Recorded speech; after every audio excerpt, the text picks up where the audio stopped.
Yeah, I don't know what happened. Thank you very much, both of you, Dr. Wolf, Dr. McCormick. Muchas gracias a los dos. La doctora Dalila Pinto, que sería nuestra siguiente ponente, ha llevado a cabo un estudio genético sobre autismo y síndrome de Landau-Kleffner, pero ha tenido un infortunio y anoche perdió su vuelo, así que está llegando esta mañana y se incorporará directamente al simposio cuando llegue. Adelantamos entonces un poquito el programa y estábamos hablando de estas técnicas avanzadas para tratar la epilepsia. Y en España, uno de los doctores más importantes y reconocidos en esta materia es el doctor Francisco Villarejo, jefe de servicio de neurocirugía del Hospital Niño Jesús de Madrid, autor de 10 libros de referencia sobre intervenciones quirúrgicas en epilepsia junto a otros colegas. Es una autoridad en la materia en nuestro país y, como él mismo dice, la cirugía de la epilepsia no consiste en operar pacientes, sino que es un trabajo en equipo muy complejo que precisa de neurólogos, neurofisiólogos, neurocirujanos, neuropsicólogos, neuropatólogos, neuroradiólogos, especialistas en medicina nuclear, rehabilitadores, etcétera. Todo esto requiere la creación de grandes unidades de epilepsia donde se realicen estos estudios necesarios para decidir qué se tiene que operar y qué no. Es para la Fundación Querer y para mí un honor que esta mañana el doctor Villarejo esté con nosotros. Doctor.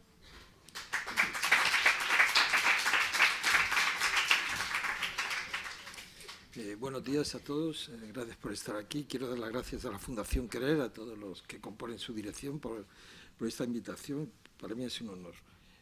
Siempre pongo, la mayoría de las veces pongo esta diapositiva o esta foto que es de mi tierra, donde yo he nacido en Ronda o que me he criado en Madrid y he viajado mucho, he trabajado en varios sitios y que ahora con las lluvias ha sido prácticamente destruido. Es una pena ver los vídeos que he visto en la televisión de la ciudad donde yo nací. Mi interés por la epilepsia, vamos a ver, mi interés de la epilepsia, pongo estas dos diapositivas porque se me ocurre ir a aprender epilepsia a Estados Unidos cuando está la guerra del Golfo. Y me pilla allí exactamente, yo estaba en Minneapolis. Estaba con el doctor Maxwell, que era el neurocirujano, y el doctor Gumnit, que era el epileptólogo, y el doctor Fiol, también epileptólogo. Entonces estuve allí una temporada. Vivir en Estados Unidos durante la guerra del Golfo fue interesante desde el punto de vista de una persona que como yo, y allí di mis primeros pasos en la cirugía de la epilepsia. Después me trasladé más tarde, a Cleveland. En Cleveland, allí es un centro de los más importantes del tratamiento de la epilepsia, desde el punto de vista sobre todo por la unidad que tienen de epilepsia con el doctor Luders, que luego lo veremos, y con los cirujanos que había allí, que era fundamentalmente Josep Comer. A raíz de eso yo empecé a organizar congresos en Madrid. Voy a poner primero unas interesantes fotos. Aquí vemos al doctor Luders cuando era joven, que tiene el pelo negro todavía. Fue de las primeras veces que vino al Hospital del Niño Jesús a hablarnos sobre cirugía de la epilepsia.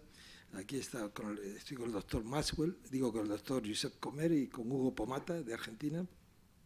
Entonces, llegamos a hacer, me parece que fueron 28 congresos sobre el tema de la cirugía de la epilepsia, ¿no? Aquí estamos con Mar Carreño, que es la epileptóloga del Hospital Clínico Barcelona, que estuvo con nosotros tiempo, también se formó en Estados Unidos, y María Ángeles Pérez Jiménez, que era nuestra epileptóloga. Aquí Luders, ya le veis que está más mayor, ya le están saliendo las canas, es otro de los congresos que hicimos. Aquí es un grupo de médicos dedicados a la epilepsia, aquí en la puerta del Hospital del Niño Jesús. Algunos ya no están con nosotros. Aquí estamos con... El Niño Jesús tiene unos cuadros maravillosos, podéis ver. Aquí estoy con el neurocirujano, con Josep Comer, otro de los congresos que hicimos, con Inés Picornell y con Luders. Y este es un trabajo que me encargó la revista americana Child's Nervous System para que hablara de la historia del Niño Jesús. El Niño Jesús, en el cual he pasado 28 años, junto con San Juan de Dios, son los hospitales más antiguos de España de niños. Tiene ya 140 años, me parece. Y ahí hice yo la historia de nuestro hospital, que la podéis encontrar en cualquier biblioteca, en la revista Child's Nervous System o en Internet. Entonces, centrándonos ya en el tema de la cirugía de la epilepsia, no todos los enfermos se pueden operar.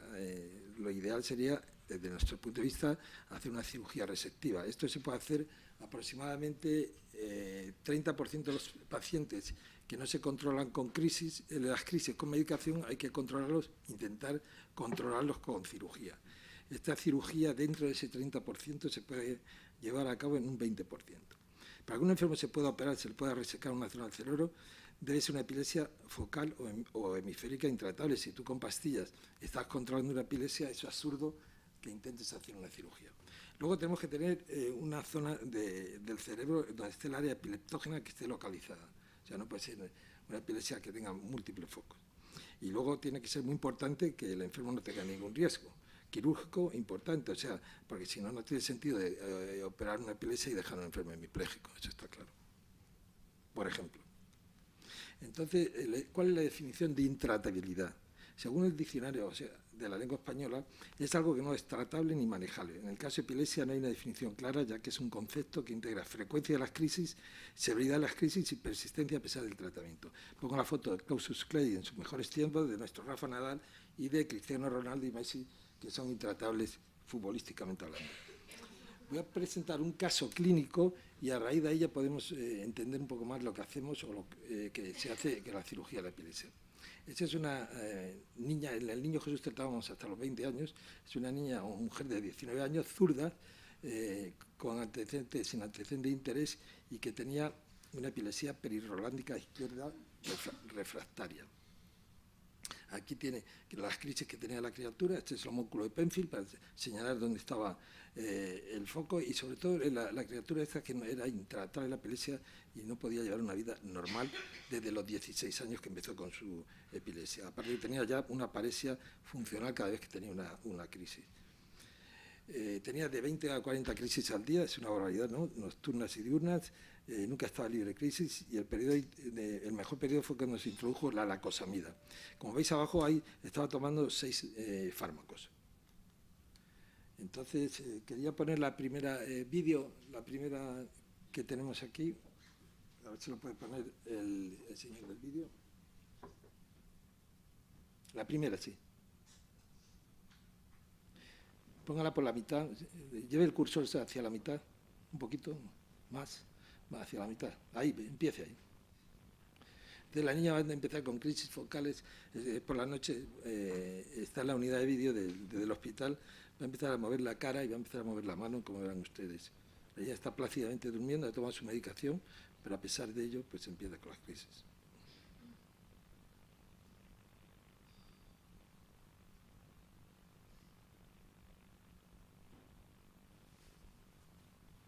Y empieza en la boca, ¿la veis? En el lado derecho. Y ahora va a empezar con la mano derecha.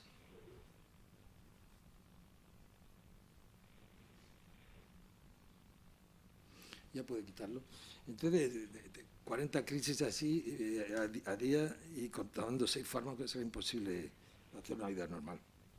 Ya puede cortar el vídeo, por favor.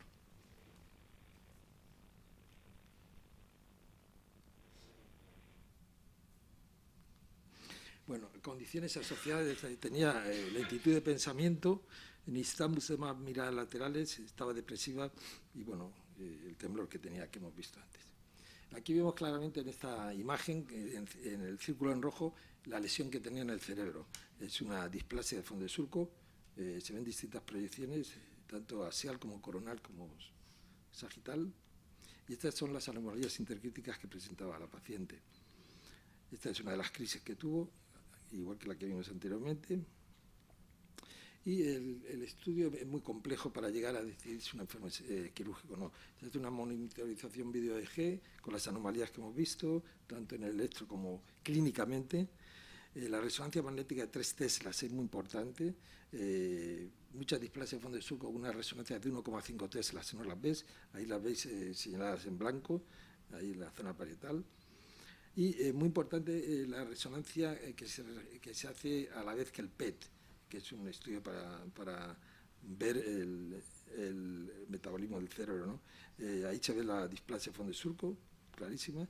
Esta es una resonancia funcional que hacemos para ver dónde está la mano, el pie, el lenguaje, lo que sea. Y la zona que se señala vemos el área de la mano que está al lado de la displasia. Entonces, en estos enfermos complejos, pues se colocan electrodos dentro del cerebro que pueden ser suturales, o sea, encima de la corteza cerebral, o intraparenquimatosos, electrodos profundos. En esta niña vemos que hay los dos tipos de electrodos, los profundos y los suturales. Aquí tenemos un TAC viendo la profundidad de los electrodos, y aquí vemos la lesión enmarcada con un círculo clarito y el área de la mano. Esta es una proyección sagital de un TAC para ver la profundidad de los electrodos. Otro del tipo de las crisis de la paciente. Y luego es muy importante, por supuesto, localizar el surco central. Ya sabéis que el área motora está a lo del surco central. Entonces, vuelvo a decir, hay que tener mucho cuidado para no producir una lesión en el cerebro de estos pacientes. Entonces, localizamos con potenciales evocados, sensitivos y motores. Y aquí vemos las anomalías intercríticas que están en verde y la zona crítica, que son las estrellitas rojas. Y veis el surco central, ¿no? Hacemos un mapeo funcional. Este mapeo funcional se hace con los electrodos colocados. A la paciente se lleva a la unidad de vídeo EG y allí se registran crisis. Entonces podemos hacer un mapeo estimulando y viendo si, por ejemplo, si mueve la mano, si no mueve la mano, si está en la zona de Broca, si deja de hablar, si no deja de hablar. Bueno, podemos localizar perfectamente las distintas funciones cerebrales. Y ya se hace una resección a medida, lo que llaman los americanos la Taylor resection. Entonces, tú vas a quitar solamente lo que has registrado donde está el área epileptógena, ¿eh? Y esta es la resonancia practicada 6 meses después de la cirugía, donde se ve lo negro, que es la zona epileptógena que se ha quitado, y que la criatura pues está bien, no ha ocurrido ningún problema. La anatomía patológica era una displasia cortical focal tipo 2A. Un año tras la cirugía, la paciente de tener 40 crisis al día no volvió a tener ninguna crisis, tenía una leve paresia que ya la tenía anteriormente, de la derecha, de la mano, y la calidad de su vida había cambiado completamente. Se fueron suprimiendo medicamentos y ahora me parece que está con 2 medicamentos. Hay mucha bibliografía respecto a las displasias corticales de fondo de surco, que la podéis consultar, el que esté interesado. Yo pongo algunas, esta de Brain, esta es otra, esta me parece que es de Archives, de Neurology, y esta es la casuística de las displasias corticales del niño Jesús, no de la cirugía de la epilepsia, de las displasias corticales que habíamos operado. Como vemos, eran 60 casos, con una mejoría importante, dependiendo fundamentalmente de la localización. Las multilobales son las peores pronósticos, las temporales son las mejor pronóstico, junto con las del córtex posterior. Las conclusiones de la displasia de estas de fondo de surco es que frecuentemente, si tú no haces una resonancia de 3 células, no la vas a encontrar, pasan desapercibidas. El PET registrado con la resonancia es muy sensible para detectarla. Generalmente son extratemporales, están en relación con áreas elocuentes, la mayoría son displasias corticales focales tipo 2, y con una buena neuroimagen y un estudio neurofisiológico exhaustivo se tienen muy buenos resultados tras la cirugía. Dejando este caso clínico para que entiendan lo que hacemos, aquí relato los síndromes que podemos operar en la edad pediátrica, que son las epilepsias catastróficas infantiles, la encefalitis de Ramussen, la lesión hemisférica y hemiplegia congénita, la esclerosis mesial temporal, la displasia cortical focal, la esclerosis tuberosa, tumores congénitos de bajo grado y lesiones encefaloclásticas. Aquí voy a poner alguna. Tenemos las malformaciones de desarrollo cortical, es la megalencefalia, como ven en la imagen de la diapositiva, que es no tiene acá un hemisferio con el otro, no tiene surcos en el lado izquierdo, que es el lado derecho por la imagen, que son el 14%, tenemos el 3 de 17, estas son las displasias hemisféricas, claramente el lado izquierdo, que es totalmente patológico si lo comparas con el derecho. Este tenemos 34%, que serían 4 de 17, y el 48%, que sería el 7 de 17. Las lesiones destructivas, que son infartos en niños, generalmente perinatales, ven la lesión tan importante que tienen, y es el 24%, que son 6 de 17. Y las progresivas, que son fundamentalmente la encefalitis de Ramussen, que vemos la lesión ahí, y que en este caso tenemos 24%, que eran 3 de 17. Los procedimientos quirúrgicos que se pueden hacer en la cirugía de la epilepsia son lobectomías temporales, resecciones extratemporales, lesionectomías, callosotomías, hemisferectomías y estimulación vagal, y secciones subpiales. La evaluación prequirúrgica, hay una fase 1 donde se hace un electro con vídeo, una resonancia de alta definición, la evaluación neuropsicológica, que luego veremos que es muy importante, y otras exploraciones. De ahí pasamos a la fase de decir, este es candidato o este no es candidato. Después pasamos a la fase siguiente, que sería hacer un test de WADA, y también decimos con el test de WADA si puede ser quirúrgico o no puede ser quirúrgico, y de otras exploraciones que podemos hacer ya en la fase 2, que son la monitorización, como hemos visto antes, de electrodos o bien profundos o bien suturales. Ahí podemos ver con el mapeo cortical las funciones cerebrales también.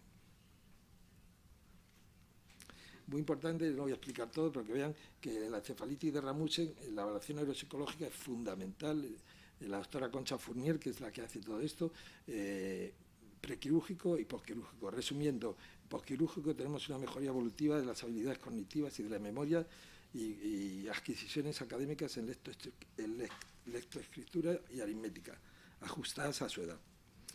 También el infarto perinatal izquierdo vemos el prequirúrgico y el posquirúrgico como hay una mejoría evolutiva significativa de las habilidades cognitivas, visuales y auditivas. Esto se señala con la flechita. ¿Qué hay condicionantes en ello? La epilepsia del niño no tiene nada que ver quirúrgicamente con la del adulto. Es el inicio precoz de la epilepsia y refractariedad mantenida se asocia a retraso en el desarrollo, cosa que no ocurre en el adulto, por supuesto. Son frecuentes las epilepsias extratemporales, no como en los adultos, son generalmente temporales. Y una epilepsia focal puede evolucionar hacia una encefalopatía epiléptica con una epilepsia catastrófica. Las estrategias en niños quirúrgicas se definen en relación con la edad, con el síndrome epiléptico y con la etiología.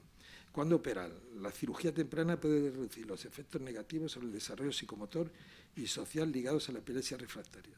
Y los riesgos de la cirugía en niños son muy pequeños, muy bajos. La identificación de la zona epileptógena es fundamental. La ontogénesis clínica, los patrones epileptiformes, los signos localizadores y algunas lesiones como las displasias corticales se definen mal antes de que se realice la mielinización del niño. Muy importante la plasticidad que no tenemos en el adulto. La plasticidad neuronal, el lenguaje puede transferirse de un hemisferio a otro en lesiones destructivas tempranas. Antes de los 5 años existe plasticidad neuronal para el lenguaje fundamentalmente. Y algunas lesiones epileptógenas pueden conservar funciones corticales a pesar de tener la lesión. Aquí vemos la lateralización hemisférica, no quiero enrollarme mucho, porque si no, no voy a poder hablar de todo lo que quiero hablar. La integración de funciones y la plasticidad cerebral puede verse perfectamente en las lesiones hemisféricas muy grandes, como es la hemisferectomía. O sea, tú operas a un paciente, le quitas medio hemisferio o le divides medio hemisferio y el paciente puede andar, o sea, es debido a la plasticidad neuronal. Candidatos quirúrgicos pediátricos también son los tumores neurogliales, como hemos dicho, la displasia cortical, la esclerosis tuberosa y lesiones destructivas, la esclerosis mesial temporal. Aquí vemos esta pequeña lesión en el hipocampo, que es un tumor benigno. Esta también, que es otro tumor benigno, que es una lesión muy pequeñita, como lo veis.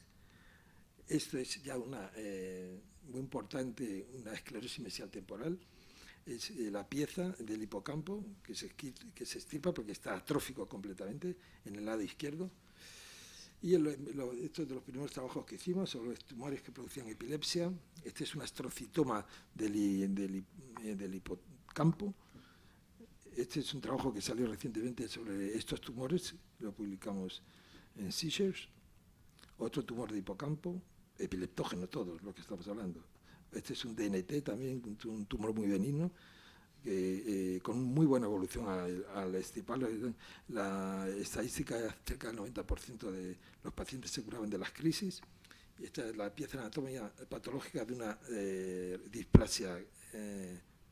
displasia hemisférica. Características también que volver a repetir de las epilepsias catastróficas. Catastrófica quiere decir que tienen 100 y pico crisis al día y que no se controlan con nada. Suelen iniciarse precozmente, las crisis no se pueden tratar con nada y hay un trastorno de desarrollo psicomotor muy importante. Tenemos aquí un caso también que publicamos también en Seizure, de un niño autista y con un amartoma hipotalámico. Y ¿puedes darle al vídeo, por favor? Sí, aquí vemos la criatura, como tenía cabeceos y risitas continuas desde los primeros meses de la vida, tenía una encefalopatía epiléptica y un trastorno generalizado de tipo autista. La criatura se va a levantar ahora y vais a ver cómo se le cae la cabeza de la crisis que tiene.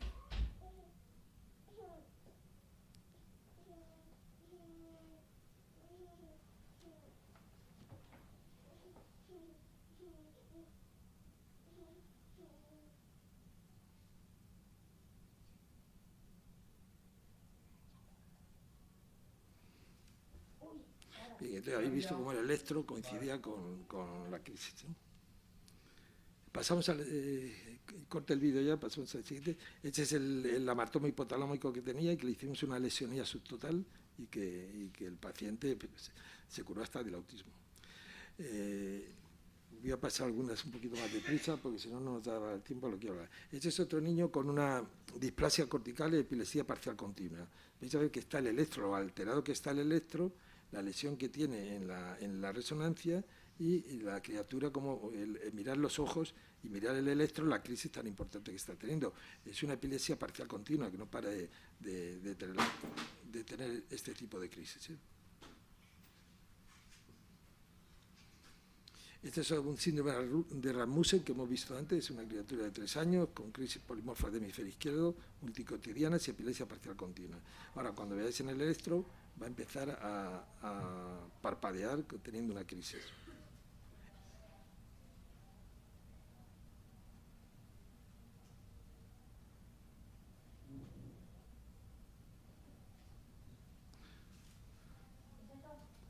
Como veis, es una epilepsia parcial continua. Pasamos a la siguiente. Este es el electro. Yo he intentado disimular la sangre de estas fotos que son muy, muy demostrativas, pero esto es una lesión, una displasia muy grande, que es lo blanco. Se hace una cranectomía amplia. Veis la lesión en la resonancia. Y lo que hacemos son 5 tipos diríamos de cirugía al mismo tiempo, están señaladas por las flechas. Es una desconexión frontal, temporal, occipital, una resección central, una lobectomía temporal y una callosotomía. Son 5. A veces de niños tan pequeños la hacíamos en 2 etapas, porque es una cirugía que puede durar 7 u 8 horas, y la hacíamos en 2 fases. Entonces, otra parte de la resección, ahí se ha quitado el lóbulo temporal, se ha quitado la resección central. Esta es una displasia cortical focal en una paciente de 15 años. Vemos la lesión señalada por la flecha y colocamos electrodos para registrar perfectamente dónde está el área epileptógena. Aquí tenemos el electro y esta es una cirugía en la esclerosis tuberosa, que formalmente tienen una displasia cortical con células balón tipo 2B.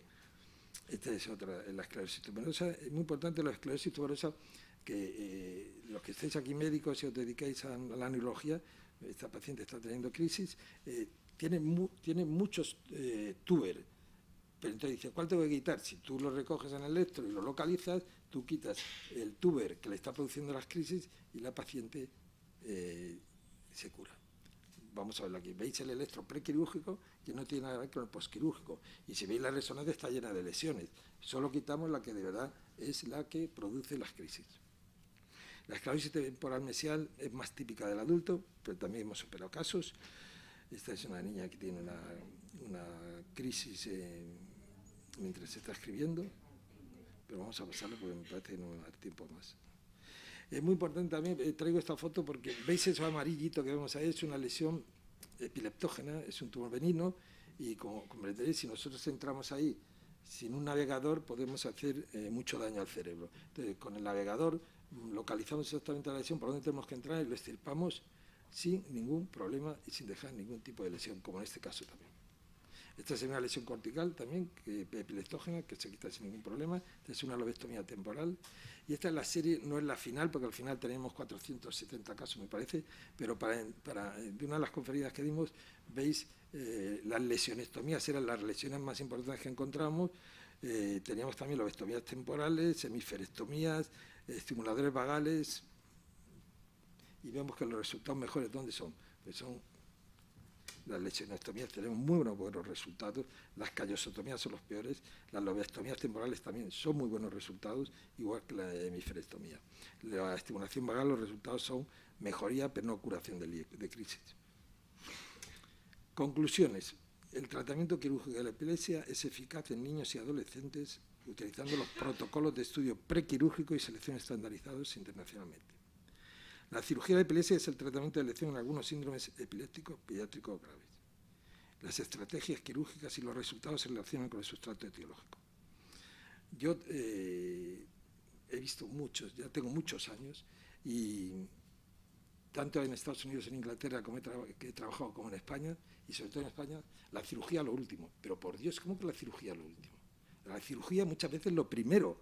Si yo veo, como el otro día, había 3 años, al hijo de un pediatra de Extremadura, que está teniendo 100 y pico crisis al día, y entonces se le hace el estudio, se le programa porque tenía una displasia, se lo opera y al día siguiente ya no vuelve a tener crisis. ¿Cómo es eso de que la cirugía lo último? Y digo esto como en tumores, como digo en la patología de la columna vertebral, como digo en todo. La cirugía muchas veces es lo primero. Lo que pasa es que si hay cosas que se controlan con fármacos, no vamos a operar un enfermo, pero muchas veces la cirugía debe ser lo primero. Ese es el equipo, parte del equipo. Son neurólogos, neurofisiólogos, neuropsicólogos y enfermeros. Muchas gracias.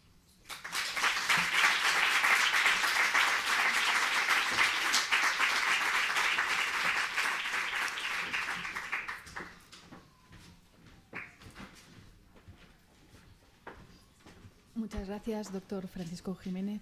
Si les parece bien, vamos a parar un momentito, vamos a tomar un café y regresamos en más o menos entre 15 y 30 minutos, yo creo que tendremos, ¿no? Porque como vamos muy bien de tiempo, pues hasta las 11 menos cuarto más o menos. ¿De acuerdo? Gracias. Gracias, María.